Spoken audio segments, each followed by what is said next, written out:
Good evening, ladies and gentlemen. Welcome to the Police, Fire and Crime Commission's public meeting here in Chelmsford. It's always a pleasure to be in Chelmsford and just to see how it's developing as I'm walking up from the car park, so it's looking absolutely fabulous. My name is Jane Gardner. For those of you that don't know me, I'm the Deputy Police, Fire and Crime Commissioner here in Essex and very proud to be serving in that position for the public.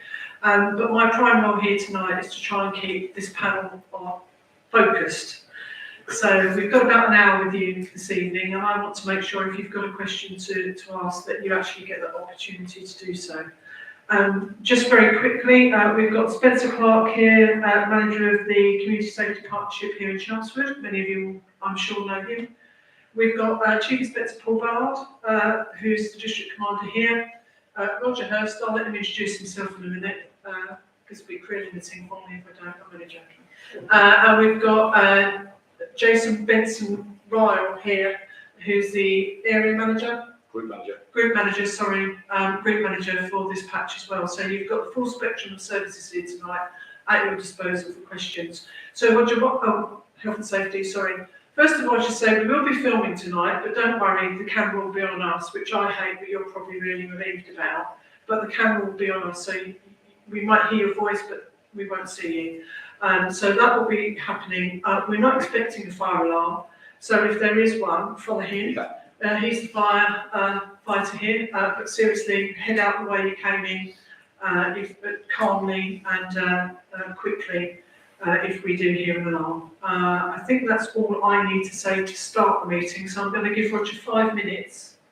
That's a challenge, 5 minutes for him to just say a few words to set the context this evening. Yeah, thanks. Time limited, and I am actually time limited myself this evening. I have to get away by another meeting at 8:15, so I have to get away to 8, but I'm sure. Can you hear me okay? I'm partially struggling, but it's okay.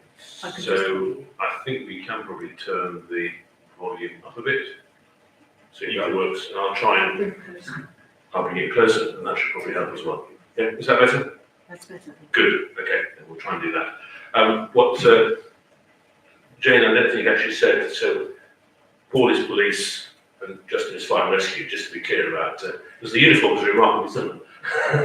You have to know the technicalities. When you have questions, Darren will pass them on to the microphone, which is we need it because otherwise the live streaming people will not hear what you're saying. So we have to repeat your questions. So, yeah, a little bit from me about the big picture, but really what we want to do is hear about your issues and see what we can do about them, see whether we can answer your questions this evening or whether we have to take things away and see if we can resolve them separately. I'll be as brief as I can be. Just wanted to basically give a bit of an overall picture. We have invested heavily in both services over the last few years, particularly Essex Police. It's been a big expansion programme, 905 extra cops, and that's taken us to the total of 3,755 now. Actually, we're slightly over that at the moment, but the target is 3,755. We just had a good recruitment round recently, and people join in batches and leave in trickles, so it's a little bit volatile. But 3,755 is the target number. That's the biggest that Essex Police has been at any time in its 184-year history, by quite some margin.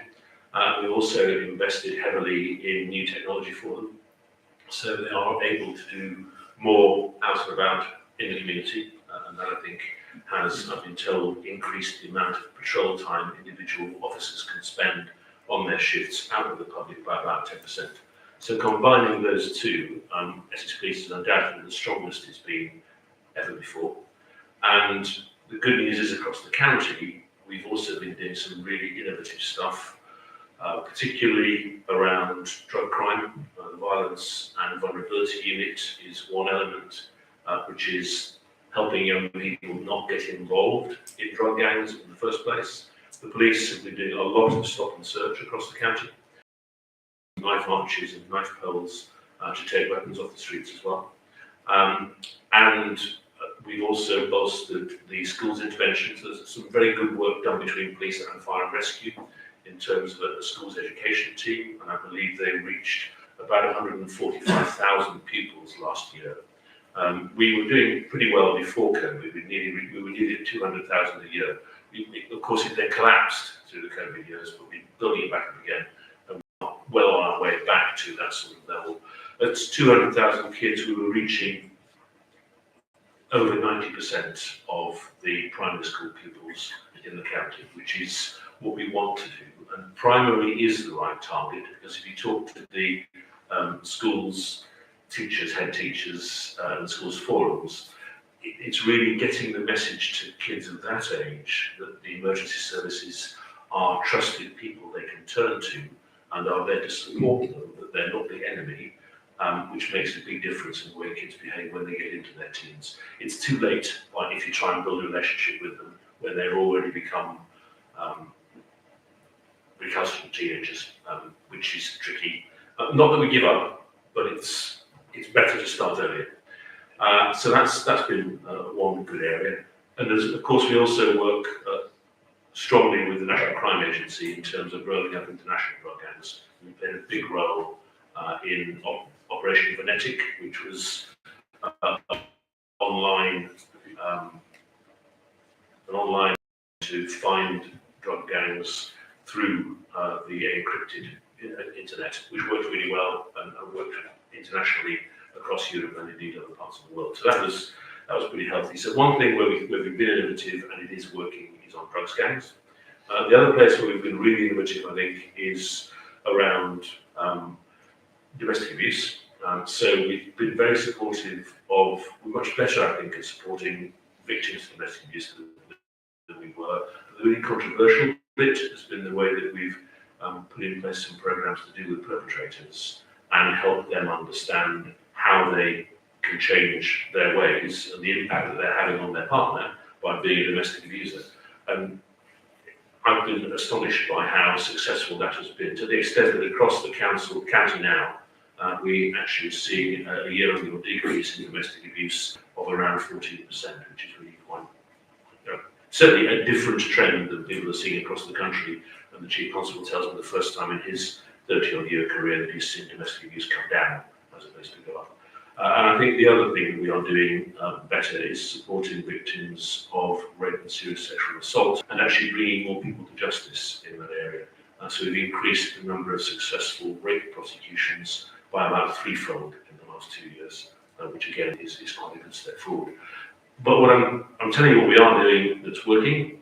There is a lot more to do, and that investment in extra cops, of course, hasn't all yet hit the streets. We still have about 600 of the 900 in training. So they will, over the next year or two, become capable of independent patrol and therefore be able to be deployed by our colleagues in the police service. That will make a difference. You'll see more visibility. And I think as well, we are aware of the fact that there are many crime types that we still need to deal with more effectively. At the moment, there is a big increase in vehicle theft across the county. You've experienced it here in Chelmsford as well. No consolation to you, but you're by no means the worst in the county. In Wickford, it's up by half. And in Brentwood, it's up by quite a lot more than it is here as well. But it's particularly around the M25 corridor, and it is very painful, and we are investing quite a lot. We've put in place a stolen vehicle investigation unit, which is having a lot of success. Last year, we recovered £14 million worth of vehicles, but I'm not telling you that it's solved. We haven't got it solved yet. We need to get those organised criminals who are doing that theft dealt with, and we need to get that level of crime down again. Actually, I'm meeting, one of the big targets has been high-value vehicles, particularly Range Rovers, and I'm meeting with the managing director of Jaguar Land Rover next month, I think. So I think you set up a meeting to talk about what we can do together to make sure that their vehicles are more secure and that they're not being taken off people's drives. So there's a lot to do in that regard. At the moment, shoplifting is very much in the public eye, and I know that we've been doing a lot there as well. But again, it's another crime type which has been rising in Chelmsford as well, and we need to get on top of that. Is that there's more to do, actually the shift towards prevention that we've been able to do with the extra cops is starting to be effective. We've seen it work in some areas of the county really strongly. We've seen it work at what you might call the area where we've been able to intervene most readily, antisocial behaviour hotspots, serious violence hotspots, where problem-solving policing targeted at particular areas is making a big difference. To the extent that antisocial behaviour here in Chelmsford as well is down by over a third over the last year. We need to keep that going and reduce it by more. And we certainly need to help people to be able to report it, encourage them to report it more. We don't want the figure just to go down, we want the actual level of incidents to go down. So more to do, but I think we now have the resources to make that difference and get on with it. On the fire and rescue side, the investment has been particularly around, again, prevention and protection work, making sure that people are kept safe, to the extent that we are in a position where the number of dwelling fires was down by about 17% last year. So actually helping people be safe, as opposed to responding, being too focused on response and not enough on prevention. We need to be able to respond, we need to be able to be there in the time and make sure people are saved, but it's much better if they don't actually get involved in the incident in the first place. So quite a lot of new investment has gone into fire protection work, which is inspecting business premises that they are safe. And we are actually much more, much stronger in our enforcement work than we were before. At the moment, quite controversially, on the back of our action, there is a tower block in Harlow, which is being, everyone's having to be rehomed because it just wasn't safe. And the people who owned it were not prepared to make the investment needed to make it safe. That really is pretty much a first, I think, for Essex County Fire and Rescue Service, and it is a sign of the extra expertise we have in that sort of area. But it is, I think, in the light of what we learned from the Grenfell disaster, the Grenfell Tower disaster, it's an important thing that we are doing and we're better at doing. That's probably enough from me. That's probably more than 5 minutes, isn't it, Joe? It was. I was going to ding the bell at the front, but I thought that would be verging on rude. So, and really important that you get some information about what's working really well here. But equally, public meetings for us are important because they give us a real temperature check. We're doing lots of stuff. Are we doing the right stuff? Is it working?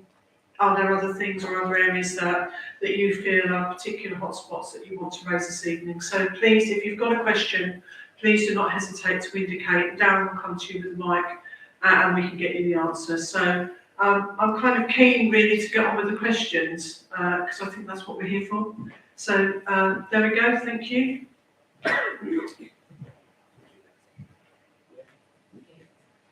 Thank you very much. Thank you for your presentation, Mr. Hurst. You mentioned that prevention is far better than actually having to catch and prosecute offenders, and I totally agree, which is why I was very, very concerned to learn of the domestic violence disclosure scheme figures from Essex Police. This is also known as Clare's Law, and it's a method by which anyone can check the history of a partner or a potential partner to ensure that they know whether or not there's been a history of domestic abuse. And I'm very sorry to say that only 5% of the 1,940 Clare's Law applications in 2 years to March 2023 were actually closed. So please can I ask how things are going with this system and to be sure that we are doing all we can to protect members of either sex going into a relationship in future. Thank you. Fantastic question. Roger, if you could go first and I'll ask Paul to say something, please. Thank you, Councillor. So those figures are accurate and were in the press. The assurance I can give you is that we knew in advance. In fact, the Chief Constable and I had a conversation about it in January last year, January 2023. And it was clear that we weren't providing the service we needed to be providing. And Chief Constable Harrington took that over to his Chief Officer Group. They reviewed the situation and implemented, I'm trying to remember which month it was now, was it March, that they put in place the changes to make it better. They brought a report to my Performance and Resources Scrutiny panel in October, showing what changes have been made and what the improvements have been. since then. And in the year to December 2023, so the last calendar year, I'm pleased to say that we actually did more disclosures than we had in the whole of the 5 years previous to the figures that you have there, which was a massive increase. And we're now running at around 64% of those inquiries that come in, which obviously is chalk and cheese compared to the 5%. It's not yet where we want it to be, but those changes have made a dramatic difference. And you're absolutely right, it needed to change, and it has been changed.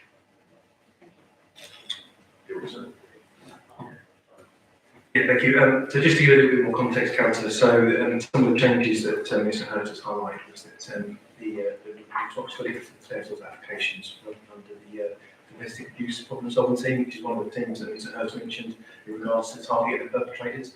And coincidentally, I was actually having a conversation about the trade source applications with a colleague, and we have moved to one of the highest compliance rates from any force in the country as it stands at the moment. Thank you. Next question, please. Hello, good evening. My name's Ian Drew and I represent the Essex Residents Association.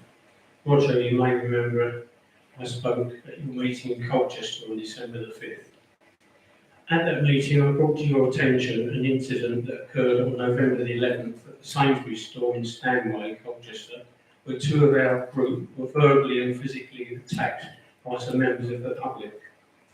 After the meeting, we spoke to Chief Inspector Colin Cox, and we gave him all the details of the attack to him and his assistant, and they promised to investigate the incident, as none of the officers who attended on the day had provided us with any answers.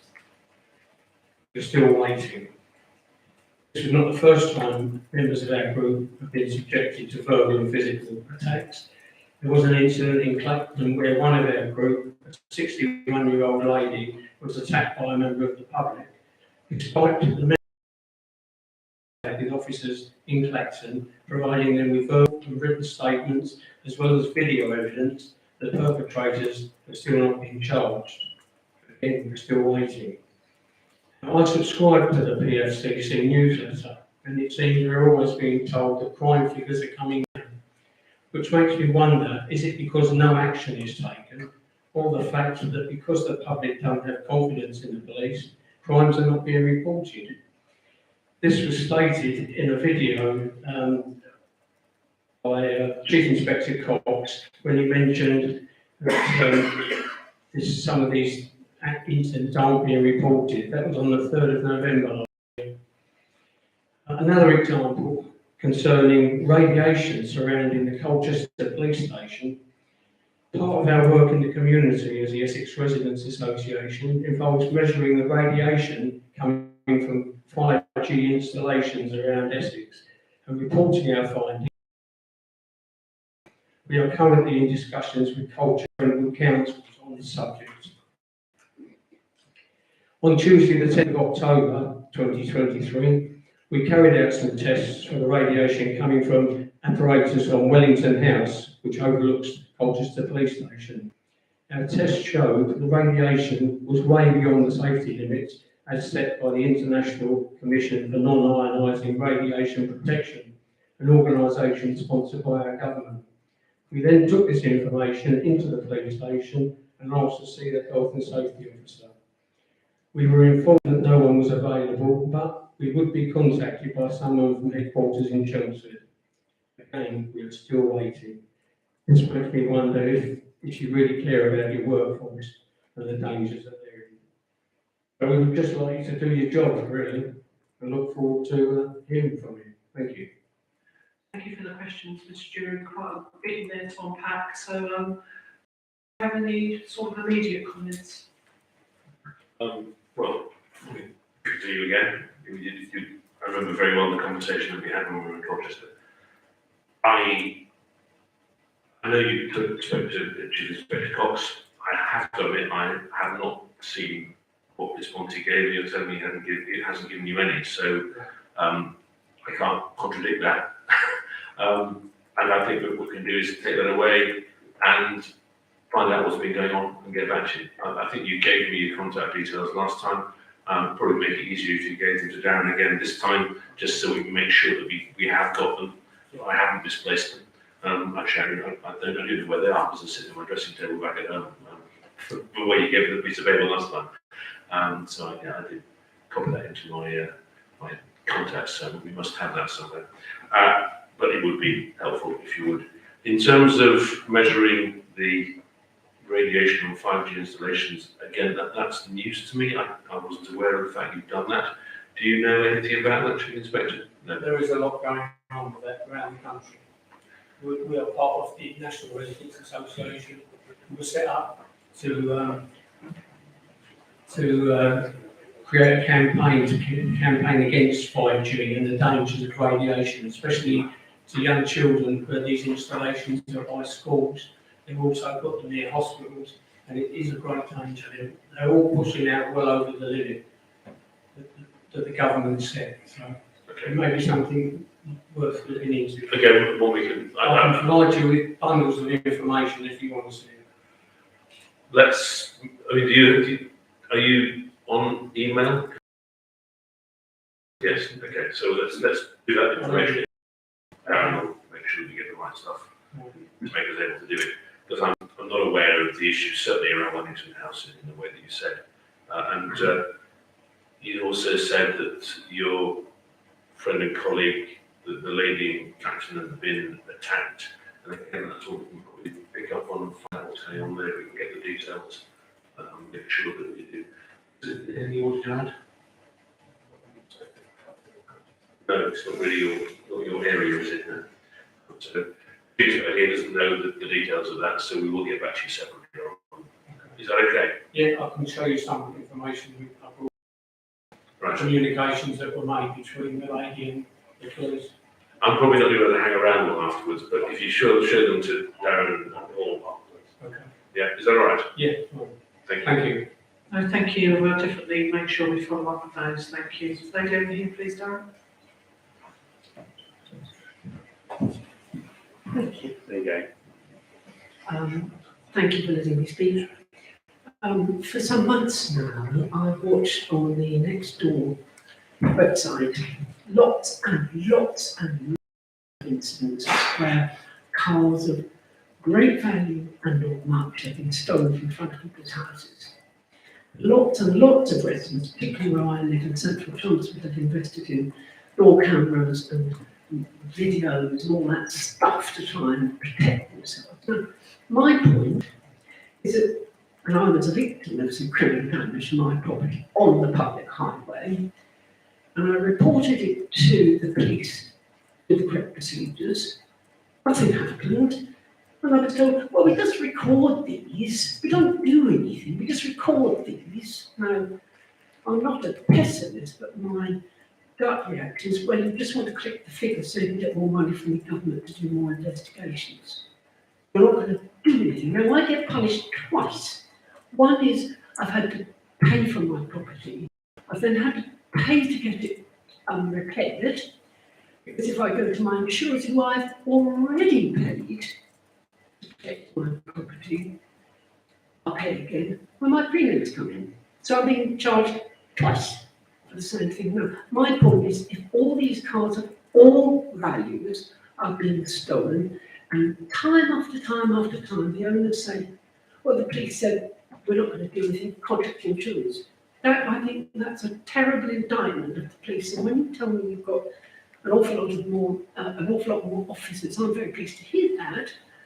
But we need, you won't carry the public support that you require to get your intelligence, to get your information, whatever. You won't carry that if you don't help Mr. and Mrs. Smith.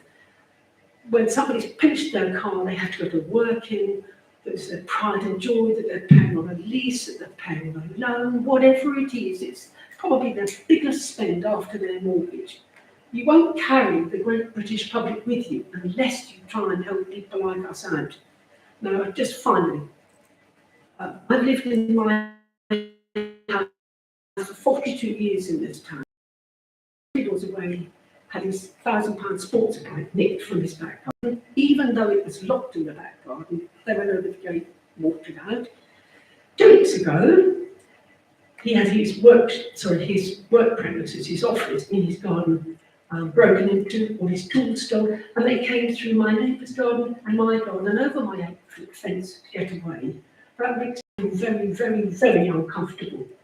And it is this issue of us not being protected in the way I'd expect to be protected, that there is no interest in the police. They won't do anything, just report it to your reduce. That's passing the buck. That's not good enough. We expect more for our bucks that we pay the county council, which pays for the police.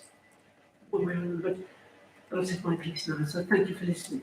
No, thank you for raising those issues. I'm going to ask Roger to say something first, and then Paul, and then Spencer might want to say something from a crime prevention perspective in terms of the community safety partnership. Roger, please. I can only agree with you that we do need the public support, we do need the intelligence, we do need the reporting. There's something very corrosive about some of the social media sites. They don't report both sides. I know from knocking on people's doors, which I do a lot of, I'm public meetings like this. I had one woman congratulating me on Essex Police's response when I knocked on her door only this week. The fact that they were there very promptly and they recovered their vehicle within 2 hours. You won't see that on Nextdoor. You only see the bad news. But there is too much bad news around. So we need to get on top of it. Please, I ask you to encourage everyone you know to keep on reporting. The intelligence is absolutely the way that we will get on top of But this. we've had a year of people saying they don't want to know. But we, Why would we? Why? so that is not the response. That is not the response that Essex Police is supposed to give. And to hear from you that you've had it, or at least your neighbours had it, I think. I don't think it wasn't you that had that response. It was your neighbour who had that response. Sorry, say again. Was it you or your neighbour who had that response? Oh, it was after they did criminal damage to my property You, in was the you. road. Okay. That cost me a lot of money to get it sorted And out. I'm really sorry that you had that. That is not the And response that you should be able to expect. it took me months to get an answer out of you because I couldn't get an answer out of the police station. I wrote to you at Compton Park, so please tell me, who do I talk to? It took literally months. It took the best part of 2 years to actually get a response out of Chelmsford Police up at Springfield to say they were very sorry, but they don't investigate this in writing. Now that's not acceptable. No. I'm just fighting for the little man, saying, we need to look after us. Yes, It's not if yeah. we're rich or poor, party car, Ford Focus or a car, it doesn't matter. We're all equally entitled to some response. That's absolutely right. I agree with you, and I'm sorry that you didn't have the response that you should be able to expect. Is there anything that you want to add about the particular sorts of crime? Thank you. In relation to the crimes that you've raised, so all crimes that are reported to Essex Police are investigated. An inquiry for us to complete than others. Investigations take longer than others in order to complete. So not every single crime is the same, but every crime is investigated, and certainly every report is taken seriously. We don't always get it right in regards to how we communicate with our victims, and that's something that we are working hard on, both Essex Police and locally, in order to try and rectify that. And if people feel that they've not had the service that they should have had, then we want to hear from them to make sure that service is improved, and that the people that need to get any feedback do.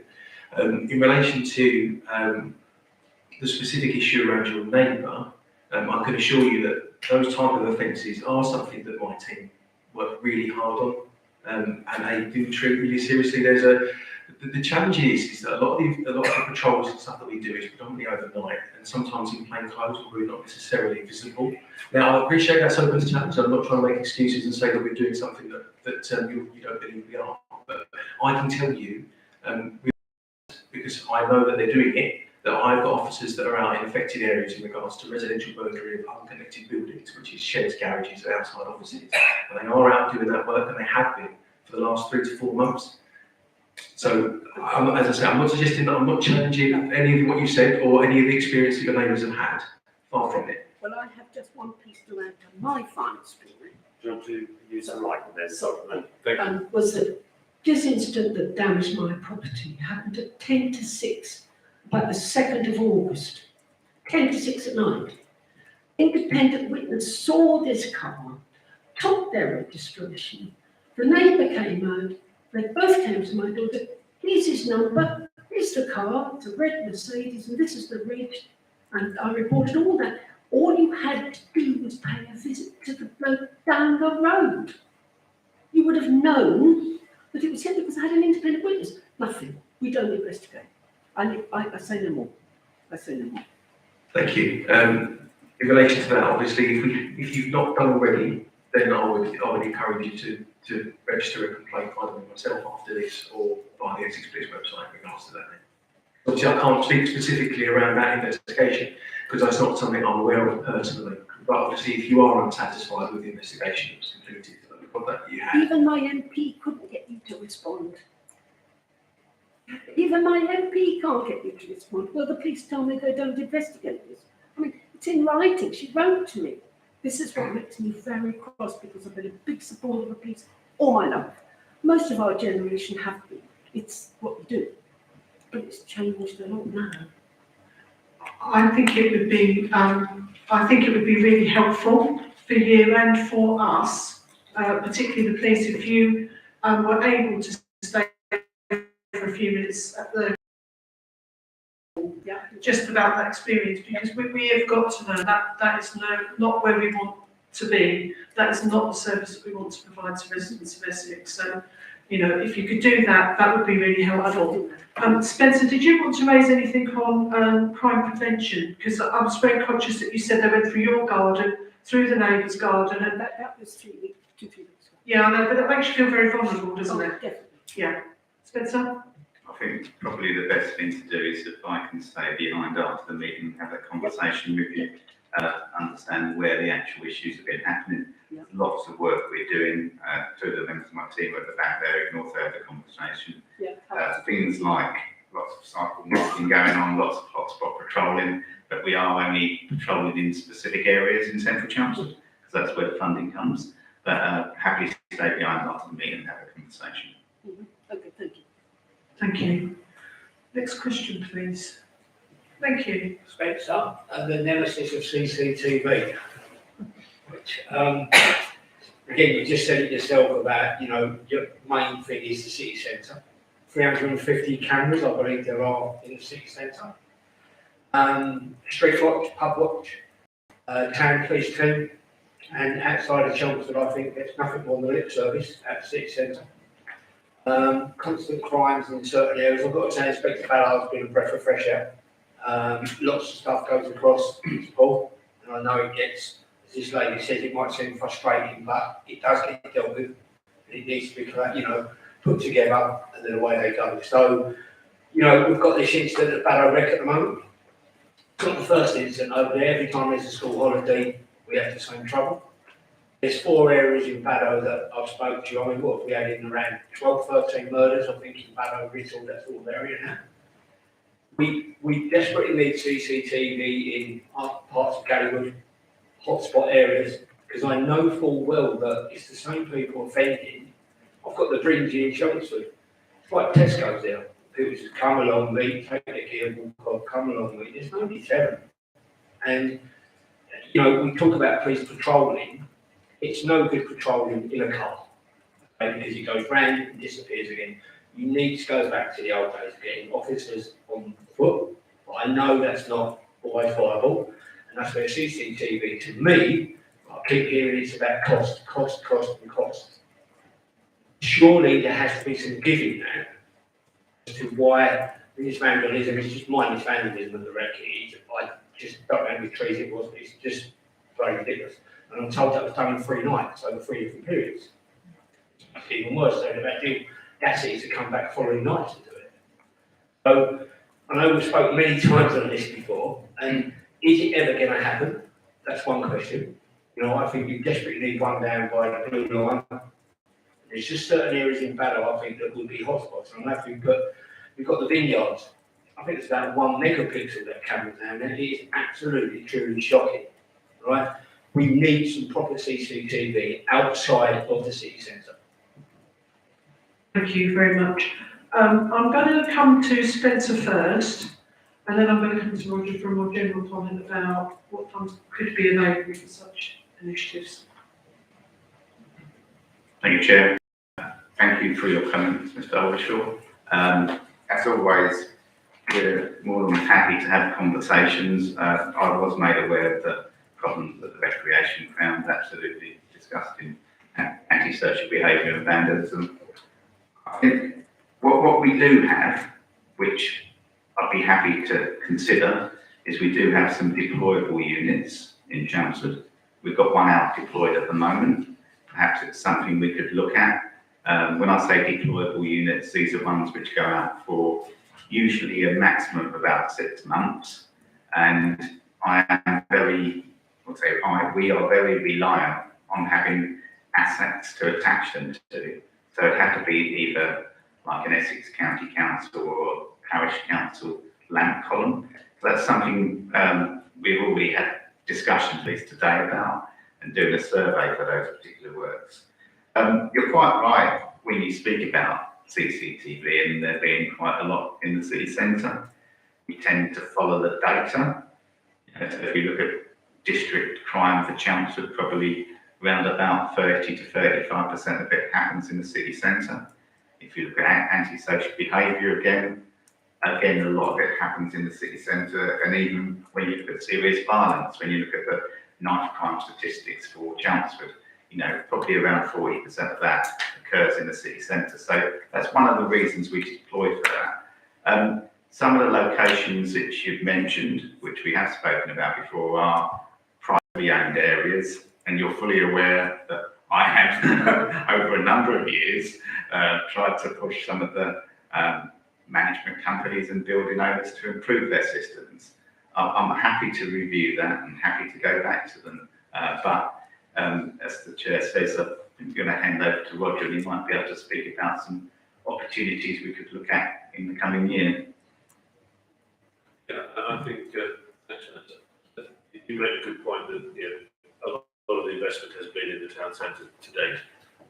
What we have done with some success in parts of the county, though, is pick up, and this was something that we talked to the policing minister, Chris Philp, and the then Home Secretary, Suella Brahman, around actually getting some of the lower level, less intense crime places dealt with.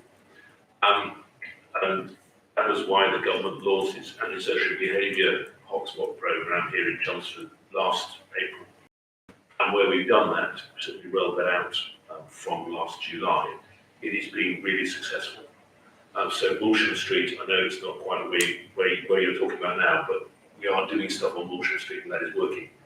And we're doing it in some other parts of the county where you wouldn't think of as a primary crime hotspot, Housestead. And for example, the essence of it is actually defining the area in a small enough area to see where the hotspot really is, as opposed to looking at the whole of Baddock, where of course. No, but I could, without if I sat down with Richard or Spencer, Yeah. and I could give you I'm sure. 6 places that I know need something. So what I'm saying to you is, what I've done is I've put aside a separate fund for local safer streets, for smaller areas. And I think what I'm going to encourage you to do is actually have that conversation with Spencer and bring that evidence forward, because that programme is open right now. And I think we need to do exactly what you're saying. We've just done one in Navestock in Brentwood, which again, small community, it's a village community.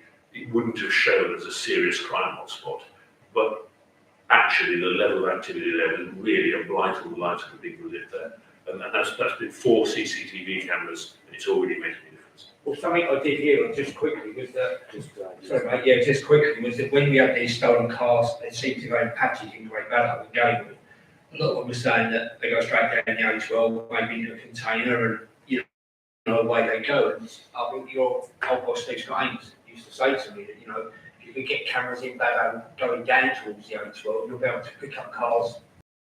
Because the idea is take the pressure off the police for a start, try and prevent these crimes from happening. The Barrow wreck itself, people won't walk through there overnight, and I just think it would be great to see some sort of deterrent. I mean, these trees might be nothing to some people, but it's just mindless. Is that all right, Spencer? Can we have that conversation? But you're absolutely right about them being shipped, going down to the port and being shipped off. They're chopped down in a container. Mine had his Range Rover still, and it was recovered in Mombasa, the drugs. He didn't want it back. Please. Thank you. About 15 years ago, I was a councillor in the Lawns Ward in Springfield, and every 3 or 4 months, myself and my fellow councillors used to have informal meetings with 1 or 2 police constables and PCSOs, which we found to be very, very helpful.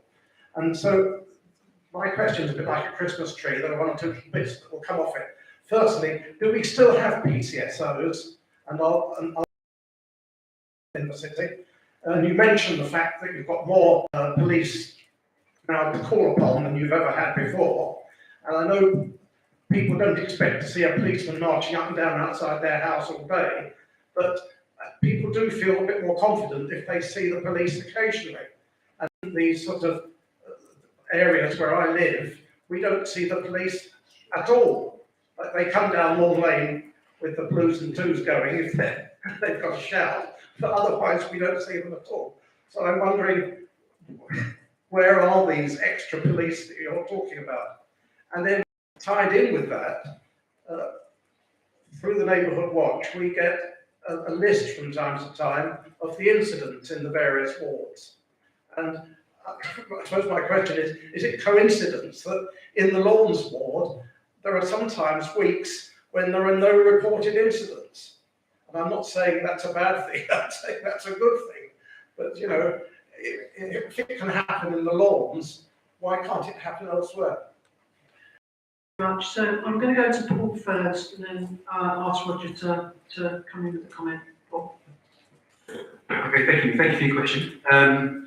I'll try and remember all the different segments of it. So the first question I think was around PCSOs. Well, yeah, do they exist? Yes, we do. We still have. So in Chelmsford we have 10, which are attached to our community policing team, and they cover the policing team for the community in general. And part of that is the patrols that you discuss and describe, both on foot and vehicles. They are an integral part of the team, and they work really well with alongside my regular officer colleagues. So yes, they are still a very integral part of that. In relation to the second element around laws and seeing visible officers, I think my plea to yourself and anyone else that would be able to listen would be, if you do want to see us, then please just let us know. And I don't mean that in a flippant fashion, but as you can appreciate, we're very much driven around our patrol strategy and our activity based on the information and intelligence that we have. So if we are aware of an issue in a particular area, we will obviously always, as much as we are able, deploy to try and tackle that issue. So if we don't know of a particular challenge in an area or an issue that's obviously out as much as we're physically able, both vehicles and on foot, where it's appropriate, but we need to know where you need us. So we don't always get it right. We're not suggesting that we know exactly where everything's going on all the time. So there's a number of different methods that you have, which you can contact us, not you personally, but also others as well. And that's via the website. There's a direct link to the community policing team, which is including the new mobile phone numbers that we have. So between the hours of 8 and 10 at night, there's a community police officer for Chelmsford on the end of a phone every day, and mobile numbers on the Essex Police website. And there's also methods to contact us electronically as well. So if you or the other residents within your community want to see us because there are issues that they need us to assist in trying to resolve or just being more visible as a reassurance measure, if you contact us, then you will get a response. It may be that we can't come down as often as sometimes people would like, and we understand that, a lot of people are reasonable about their expectations around what we can and can't deliver. But certainly if we know there's an issue, we will respond to it. There's a lot of different ways in how to contact us. Was there one more thing? Well, if I could be allowed a supplementary, just for a piece of advice really. Some months ago, and it's because I was an idiot that I haven't done anything about it. This is where your advice. I left my car in my front drive and forgot to lock it. You see, it's sharp intake of breath. And overnight, someone opened the door and pinched my sat-nav. Now, I put that down to experience. I didn't report that to the police. Should I have done, or should I not have done? That's my question. Yes, you should have done. And whether there's any investigative inquiries we could do as a result of that, we would never know. However, there's always the opportunity and the potential that there might be some forensic evidence in in there, or similarly, there might have been other issues on the, that night, but we might have been able to subsequently identify the perpetrator. So, no, absolutely. If you've been the victim of a crime, please report it to us. My only comfort is that if they pressed home on the sat nav, it would bring them back to my house. Well, is that a comfort? Well, at least I can get them next time.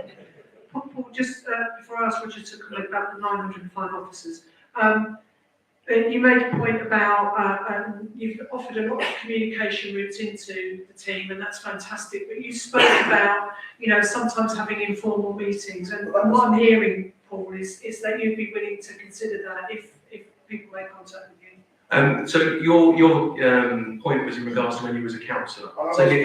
So we do still have those, and they happen quarterly. And members of the community policing team have regular meetings and engagements online or otherwise with the local councillors from the district. So that does still happen. All right, thank you. Thank you. And Roger, the 905 officers? Yeah, just to say part of what I said at the beginning, which is 600 of us in training. So you haven't seen them all yet. About 477 increase in frontline. That doesn't quite add up because of the way the numbers actually roll through. You understand it's not that simple. It's all hard on one day and deployed on another day. But about 477, I think, was the figure that we last had a few months ago. The number of people who have actually been out there and actually are out and about with the public, making a difference. There will be more to come. And you're absolutely right. It's just driving through on blue lights is not a way of keeping a particular area safe. We are absolutely focused on problem solving based on evidence, targeted patrols, as the Chief Inspector was just saying. That's made a huge difference, and some of the places where we've done that reduced crime in that location by over 80%, which, and interestingly, hasn't displaced very much. It's not, they don't just go next door. Criminals appear to be lazy and opportunistic, but if you stop it, it doesn't happen. Thank you, Roger. Another question, please. Thank you. I'm a bit conscious, I've got two questions if that's okay. I'm a bit conscious that we've got our fire representative here, hasn't had the chance to answer a question, so I'm going to point one in your direction if that's okay. Chelmsford City is a growing city. We're growing at about 800 houses a year being developed, but I see the fire infrastructure shrinking. So my question really is, what's your growth plans for placements of fire stations around the city to prevent and secure people's homes? Thank you. I was going to ask Roger just to make a comment No, first. let's go first. Okay, you go first, you go second. So, thanks for the question. I think I would slightly disagree to say that our infrastructure is shrinking at the moment. We still have the same fire stations that we've had for a long, long time. Yes, we look at crewing them more efficiently, so the communities get value for money, for sure. I think in terms of the future proofing, actually as we speak, we're now working on the community risk management plan, and we take a whole heap of modelling from very clever people. Okay, we are now analysing all the data that's come through, and we will overlay that with our experience, with the risk factors, with the population density, and all the stuff that we know about. So, and then the outcome that will determine where our greatest risks are and how do we respond to that risk. So, the first question, slight challenge there. I don't think it's shrinking, but actually your second question, really pertinent at the moment, because that's what we're working on to make sure that we can future-proof it for the next 5 years at least. That's how long the CRMP, the Community Risk Management Plan cycle is. What I think is key here, and something that we are focusing very strongly on, is around our emerging risks. Exactly as you say, the development in Chelmsford is absolutely huge, not just in Chelmsford, but we go around the county as well. So just to give you assurances that, that the increase in population, the risks, particularly around our larger industrial sites, are all going to be taken into account, and also our vulnerable people. But what I just want to add as well is that I think where we've made huge steps forward now is how we combine those plans with our prevention team, just as we've been speaking about this morning. So we know full well that there are areas, not Chelmsford, you've got a really good response here, but other parts of the county get to certain risks just by the geography. So what we're looking at is where we can't, we're going to invest in additional prevention activity to make sure that people of those communities receive as much advice as they can get to prevent the fires happening in the first place. Does that answer? It's a good response, thank you for that. I'd just like to say, in Baddow, we have had the fire engine closed down there, and it's now half manned by response teams coming to them. So the response time has gone from something like 4 minutes to 20, and it's not acceptable how to get down in 20 minutes. So that's why I was looking at how do we respond to those needs, and I can see you've got it now. Thank you. Yeah, no, just want to touch upon that. Is that what? Sorry. That's a really important question. I know when I came here last time, there were questions around Great Baddow. Yeah, absolutely. We had moved the crewing model from a whole time to an on-call. And that is, and for on-call, for those who don't know, that people who work in the community and they respond to a pager within, say, 5 minutes to then respond to an incident. Where we're fortunate in Chelmsford is a close proximity from Baddow to Chelmsford. So what I can assure you is our response standard, which is the commitment we give in our RMP, CRMP to attend a potential life-threatening call or not, we can achieve that. Okay, but I absolutely get we've still got a station there, we've still got response there, but it is slightly slower. And maybe just one little additional bit, which is we had a while where we weren't recruiting firefighters. We changed that. We are now recruiting and have been actively for the last 5 years. And our plan for next year, obviously, is partly replacing people who are retiring, but we are planning to recruit 150 next year as well. That's fine. Yeah. Sorry. So my second question, thank you for that, Officer. My second question is around data, actually. So tonight before coming to the meeting, I went onto the police.co.uk website. I was able to pull down some information, but there was some missing information. There was months of slots of information that wasn't there. So my figures might not be totally accurate. But what I can see here, and I'm particularly focused on outcomes, not so much the crimes, but what outcomes are attending. It looks to me like there's about 83% of crimes, the outcomes are nothing happens. I think that's sort of been said around the room tonight. And when I say nothing has happened, unable to prosecute suspect, investigation complete, no suspect identified, action to be taken by another organisation, formal action is not in the public interest, further investigation is not in the public interest. It's the majority of the responses to outcomes that we're getting. Now, I just took a snapshot tonight from the data that I could get hold of. So the question really is, why is the missing data? And two, is that accurate? Is it 83%? One of my colleagues that was looking at data earlier said about 6% of crimes actually ended up in convictions. And again, just not quite sure on those numbers. Okay, I'll hand this one over to Roger to begin with, and Paul may wish to add. Yeah, so we publish the full numbers on my website. I'm not responsible for the police.uk website. I must admit, I don't use it because we've got it available here, so please do go on the PFCC website and you should get a full picture. That full picture will tell you that that figure is correct. 13% of crimes are solved on the official "this is solved" category. You named various other different categories there, so it's not that they're not responded to, but insufficient evidence, whatever it may be. Yeah, the good news is that we solve 100% of homicides, but the bad news is that we solve a very poor percentage of, for instance, let me find it, shoplifting. Really tough, so that's about 24% solved there. And that's the ones that are reported. I'm sure there are a lot of shoplifting offences that are not reported. Probably the one that worries me most is the level of rapes that we solve, which is down in the single digits. It's 3 times better than it was 2 years ago, but it's still nowhere near where it needs to be. We've got a big focus on making a difference there. It varies a lot by type of crime.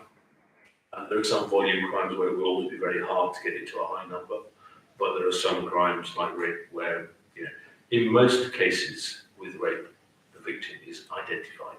The perpetrator is identified, the victim is always identified. The perpetrator is identified. It's the question of evidence, it's the question of support for the victim to successful prosecution. We need to do that a lot better. I think the bit I would want to stress there is that all the figures are available to you on the PFCC website, so please go on there. You will get a very full picture. So thank you. I think this lady here would like to ask a question. Thank you. Yes, thank you. Online fraud, I was subject to that myself before Christmas. Do you report it if it occurs to Essex Police, or is there a specific website that you should report that to, something like Action Fraud or something like that? Paul? Thank you. You can report it to us. You can also report it to Action Fraud, which I appreciate isn't a particularly helpful answer. However, I would never say don't report to us, but for specific type of fraud offences, we would then subsequently refer that to Action Fraud ourselves. So Action Fraud is the main central focal point within the UK in regard to the reporting of fraud. The reason for that is because fraud is potentially quite stateless, sometimes borderless in regard to the county. So they have that centralised function where they can collect all the information around people that have been victims of fraud, because you might find that the victim of fraud in Essex is the same perpetrator that's committing fraud in Scotland or other areas and parts of the UK. So Action Fraud is ultimately the place to report it. However, accepting of the fact that we understand that people wouldn't necessarily not know that off the top of their head. So we also accept reports of fraud, but we would then subsequently refer that on to Action Fraud. I mean, I didn't personally report it, and I think a lot of people wouldn't think to report it. You tell your bank that it's happened, or your credit card company, and then I think it's just left. So well, they report it well. So we do get referrals, or Action Fraud do get referrals in from financial institutions as well and professional bodies. But again, I would still stress that if you've been the victim of crime, then you should report that. And just one more question, as a ward councillor in Southern Ferrers. Now, the police stations have been closed to public, but the station's actually being shut down completely, so there's not going to be any office staff or anyone in there now. Locally, there's a concern that with less police cars, because police cars do come in and out on motorcycles, etc., there's going to be criminals, if you like, or drug dealers and things like that, are going to think there's less police around, so crime will potentially increase. There is that concern. Can residents be assured that the Malden Town team that normally patrol that area will continue their patrols and in fact increase them? Thank you, Councillor. So yes, I can assure you that the patrols will continue. So although the police station is one that is, I think, listed, I don't think anything's been confirmed at the moment, but it's listed as a potential. We haven't utilised that from a local policing perspective as a police station for some years. So actually the patrolling activity that you get in South Woodham from the local policing response team and community team isn't indicative of the fact that the station's there. That isn't going to change at all. And it's certainly something that I can commit as a district commander for the area to say that isn't going to change. Obviously, we're also very sensitive to the needs of the community, particularly when there's a potential for a police station to not be there anymore. And I've already, in my previous role in a different district, worked in an area where there was a police station that was then subsequently, not part of the operational picture. So I'm fully aware of what that's like. And there are plans that we put in place in response to that. So whilst I obviously can't commit here and today and say absolutely you'll get 100% more patrols and stuff like that, because that wouldn't be right for me to do. What I can say is there certainly wouldn't be a drop in the number of patrols that are conducted in visibility from the local policing teams. It's something that we from the district are very aware of from a community perspective. Thank you. Thank you. Roger, I'm conscious that you're going to have to nip off very shortly. So How many more questions have we got? Well, I'm just looking to Darren to see if anybody else wishes to ask her. I think I was going to say that was it, but the last One more, here we go. Yes, Andy Cross, Neighbourhood Watch, in Springfield. So my question's around reporting. I get a weekly report from the local authority, which I think is derived from the police. And it gives me details of all the crimes in our area, and we distribute that to our Neighbourhood Watch members. There's also a national system which gives all the different counties reports, including Essex. So I take that Essex report, break it down, and I can see all the crimes down there and what roads they're in and so on, and what type of crime it is. So the issue I have is that the national report, sub-national report giving Essex, has different crime references to the one that I get on the weekly report.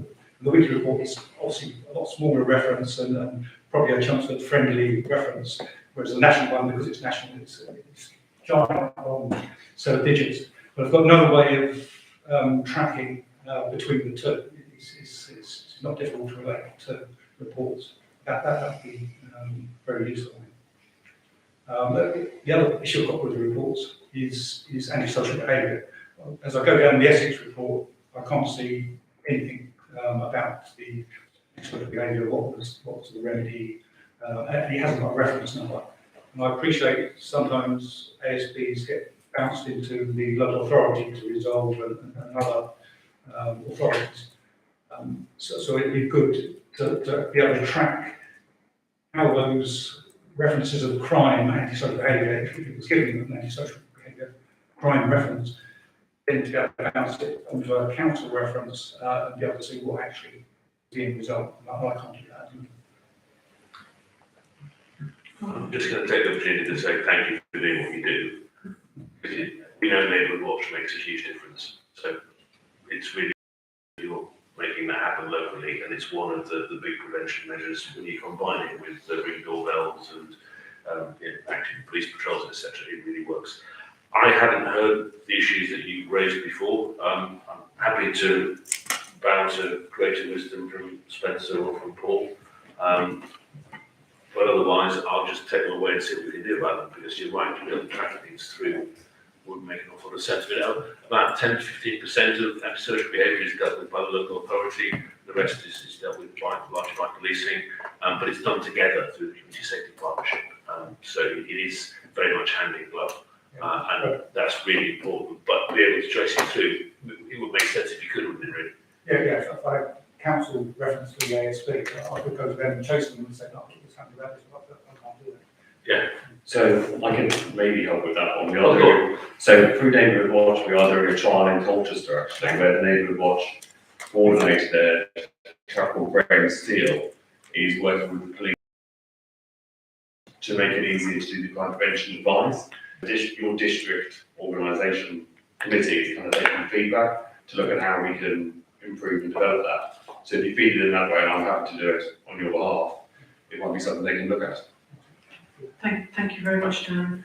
So although we've had an hour, it seems much less than that, doesn't it? But we've had an hour.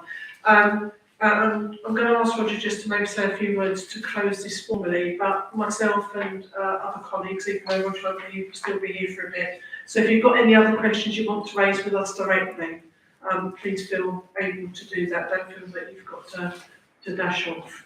Roger, would you like to just say a few words to close, please? Yeah, well, just from my side, just to say how valuable these meetings are. This meeting this evening has been. Thank you for bringing things forward. It's really good that you're chasing us around the county and bringing things forward again, where we think we made a moment.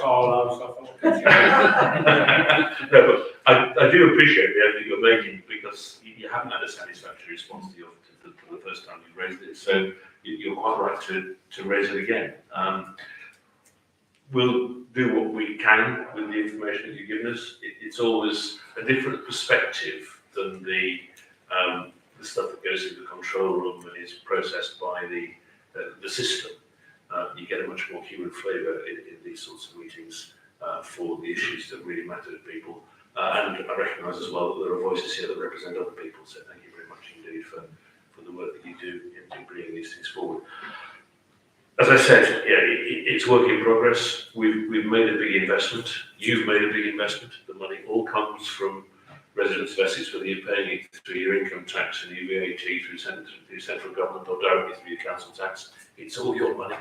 And it has made a difference to the resources available. I'm very sure that the district commander and the local policing area superintendent and the chief constable will continue to press me for more funding to do a better job on your behalf to keep you even safer. And I know that the chief fire officer is doing that because he was doing it today. On the fire rescue side as well. The community safety partnership is a really vital piece of bringing it all together. And what I know is that the targeted policing that we're doing, the managing of risk in the community that we're doing, working together with partners, is really making a difference. That's the thing which actually gives us the chance of changing the weather. Yes, we need to arrest people. If you arrest a number of burglars, it's surprising how, even though you may only be solving 2 of them, the others stop happening too. So sometimes a solver doesn't tell you the whole story, but actually changing our communities is stuff we do in partnership. And I'm really appreciative of all the work that you as councillors here in the chamber, Spencer and your team, do with us to make that difference. Thank you very much. I'm sorry I have to go, but I will scoot. Thank you. Thank you. So thank you very much, ladies and gentlemen. Just to reiterate what you said, really grateful for all the work you do. It's always really pleasing that we've got reps from Neighbourhood Watch here, councillors, because you do an incredible job out there with your community and other colleagues. Keep up the great work, keep talking to us. That's really important for us to know what we need to do next. So thank you very much for your time. If you've got any direct questions, please do come and chat with us. And we look forward to seeing you again hopefully very soon. Thank you very much.